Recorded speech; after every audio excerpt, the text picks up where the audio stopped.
I am. I'm Erika. I work in the laboratory. I'm the quality assurance supervisor in there. Oh, great. So the things that I want to talk about, one is the barcode reader. So I'm going to give, I don't know how much you guys know about there. There's something called a PathNet side and a power chart side. Providers and nursing staff work on the power chart side. Lab works on the PathNet side. We don't see what providers do. They can't see what we do. So if we're ordering a specimen, we order it completely different than what they do for a lab test. So we can't see that. So when Cerner came and we were all in here in this room, we got to see like what kind of computers we were going to get, barcode readers, tablets, all of that kind of stuff. Well, they didn't tell us with the barcode scanners that they had to be configured different on each side. So on the nursing side and the provider side, they use these barcode readers for medication. That's how they scan medication. We scan our patients on their little barcodes. They use it for that. It has to be configured that way for them. They are also allowed to collect nurse specimens, which is like urines and culture swabs. Well, on the lab side, we have to have ours configured to the PathNet side. So we can't collect any blood on it on this side, on the power chart side, because there wasn't enough. They didn't tell us we needed to buy pretty much double the amount to have them configured. So in the lab, we have to type in every accession number. We have a couple that are configured both ways. So when nursing uses them for medication, they bypass the identification when they collect a urine specimen. So in the patient's chart, it says that the ID was bypassed. So usually when you're in a normal hospital, they have their barcode, you scan, and that's how you're identifying the patient when you're drawing the labels. Well, we don't do that here. We bypass it because there's not enough barcode scanners. Nursing are using them for medication.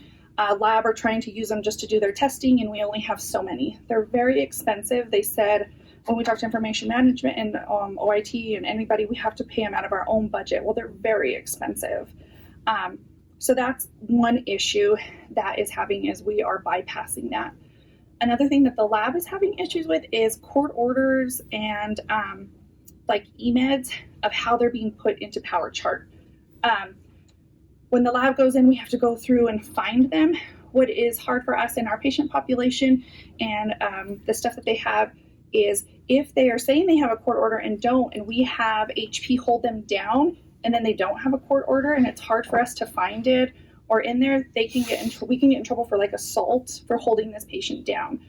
It would be really nice if we could really try to improve that process in regards to eMeds or court orders, because we can't really see them in there, and there's no flag telling us. Yet we have providers or whoever getting upset because we're not drawing these things, but we don't want to get in trouble on our standpoint of my staff doesn't want to have somebody hold them down until they have a for sure court order in front of them to see it, which is a little difficult to get across with our tablets that we have. They go in and out of Wi-Fi as we're going, and that's the only way we can see if they have a court order or not. And we don't have enough tablets for everybody, and we don't have enough barcode scanners for everybody, so it makes it very, very difficult in that sense. The other thing that I think that we kind of have an issue with is like the ordering. When the ordering comes in, it's very difficult because we have a hard time deciding if it is to get signatures on it because we have so many attendings. And like they said, when they transfer to a new unit and move up, all the orders go away. Everything goes away. When they go to a certified unit to a non-certified or vice versa, all their orders that they had that were frequency orders are all gone. So we have to call the provider at the new place to say, hey, can you please, you have to reorder everything. And so transfer within SIMHIP. Within SIMHIP. When they move from units, all their orders that were frequency orders go away. And it's nothing that the lab can do. Medication and lab? Sorry. I'm not sure about medication. Okay, I heard Dr. Collier say that, and I would say it probably does. All their orders just like go away when they go from a certified to a non-certified unit. All the lab orders go away, so they have to re-put in every single lab order, which is kind of frustrating for them. So I could see where they get frustrated.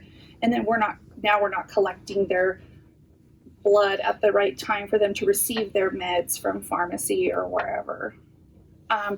And that's also changing the attending on it. So when they move units, they're supposed to have the nurses change the attending. Well, when they don't, the B shift nurses will go put in orders and they automatically go to the attending, which is the wrong attending. So when lab results are done, they go to the wrong provider. They're not going to the right provider. So those are about our issues. The thing that's have worked really good, I mean, it has cut a lot of our paper load down, and they are getting results faster. We just had a new code update right now, and it looks like everything just went really smoothly. But other than that, I mean, I wish we had more barcode scanners to help do that patient identification.